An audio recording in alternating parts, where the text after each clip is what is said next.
How about Fields? Yeah. I love the pick.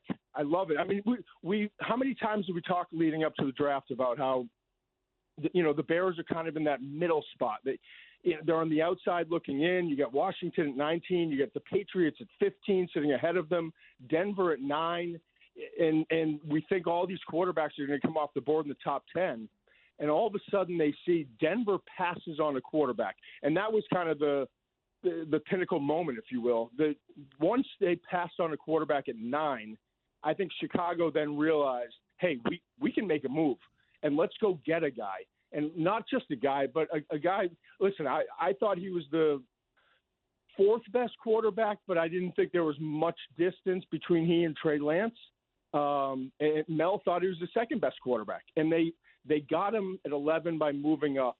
And all of a sudden this organization that was – I mean, better tthan anyone. Mm-hmm. Everyone was miserable about it. And everyone was talking about, they're going to fire their GM. They're going to lose 10, 12 games this year. Now all of a sudden there's hope and there's excitement. And I think, to be honest, I like Andy Dalton, but I would put Fields in there as soon as he's ready to go. I mean, the second you think he understands and is ready to handle the offense, I would put him in there and let him go play, because the mobility he brings just a different element to the offense that they've had in a long time. And I've talked to a couple people in their personnel department. They're excited about finally having a big-time playmaker at that position.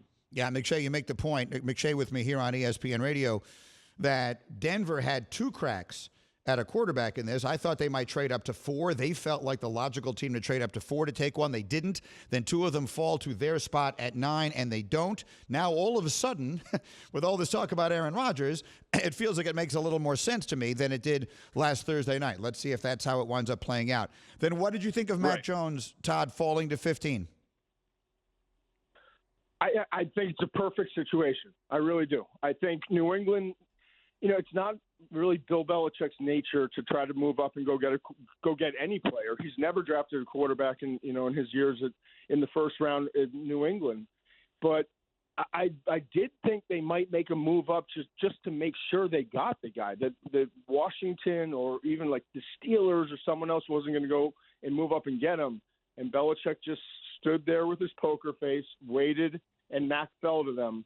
And he's a great fit for what they want to do. Now, I still think Cam Newton's going to be the guy this year, even though everyone's saying, and I tend to agree, that Mac Jones is the most NFL ready in terms of his football intelligence and all that of all these quarterbacks. But I think Cam Newton is going to get a shot to be the starter and see where they go. And if it's not going where they want it to go after spending more money in free agency than any other team has ever spent, I think they'll make the move then. But I think Cam Newton will be the starter, and then Mac is obviously the future in New England. I think he had a somewhat quietly excellent draft. And you tell me, Christian Barmore, who he gets in the second round, I thought was a first-round pick. Ronnie Perkins, who he gets in the third round, I thought was a second-round pick. I thought Belichick did very well. He did.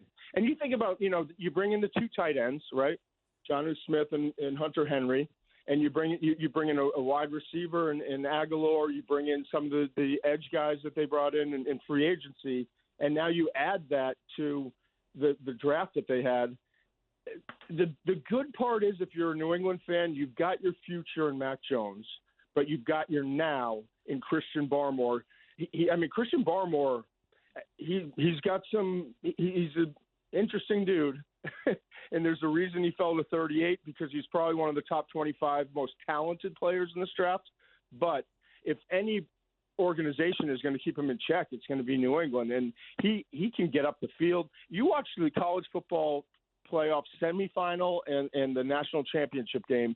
He was probably the most dominant defensive player on the field. Yes, he was actually the defensive MVP of the national championship game when they beat Ohio State. Greeny and McShay with me on the Goodyear Hotline, helping you discover the road ahead. Goodyear, more driven. And then to my delight, and you said so on TV today, I thought the New York Jets had an absolutely outstanding draft. I mean, it'll all be determined by how Zach Wilson works out. But if you're going to take the quarterback, then trade up and get the offensive lineman, which I loved. They still get the receiver, who I think is terrific, on round 2, which is Elijah Moore. And they wind up getting the running back that they need in round 4, Michael Carter, who I thought in my prep would be gone by then. So I thought the Jets had an outstanding draft. Yeah, I mean, I talked to Joe Douglas on Saturday before the draft, and he obviously was. They fell in love with Zach Wilson. Not. It wasn't the pro day throw or any of those things, and they obviously loved his physical ability. But he said that Zach Wilson had the best recall, and he's been doing this for about 20 years now, of any quarterback that he's ever interviewed. Just in terms of, all right, and he even said they tried to trip him up, like, all right, here's the Louisiana Tech game, and third down in the second quarter. What did you see? What was going on? And then they would flip to Coastal Carolina, I think it was. He said that, and fourth quarter, 3rd and 9, whatever the play was, and he knew everything, and they were so impressed with how smart he is. And they think that that's going to be his strength. In addition, obviously, to his ability to extend plays and his accuracy and all that. But they were in love with him. And then I was so mad at Kuiper, by the way, Greeny, because I knew that Joe wanted to trade up to go get Elijah Vera Tucker, but I couldn't do that in my mock draft. To protect your friends and your sources. And Kuiper had that. So anyway, but that's exactly what they wanted to do. They wanted to get Zach Wilson, and they wanted to get the best interior offensive lineman. And then they got fortunate. Let's face it, Elijah Moore from Ole Miss. I mean, I know he's 5'9.5", 178 pounds, but he's a 4.3, 5'40" guy. He's tough. He'll do the dirty work in the middle of the field, and he really has the ability to separate. I think he's going to be a weapon that the Jets have not had in a long time.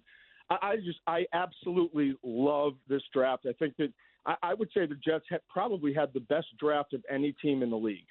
Couldn't be more music to my ears. And again, an unsolicited compliment for me. That first draft podcast that you guys did, you and Mel and Field, was unimaginably beneficial to me. I basically counted the days until Tuesday afternoons when that thing would drop, and I would listen to it, and that was exactly how a huge part of how I got ready. So anyway, the Mutual Admiration Society is very much mutual. McShay, thank you. You can see the McBoard for next year up on ESPN.com right now. We will talk soon. Thank you, Todd.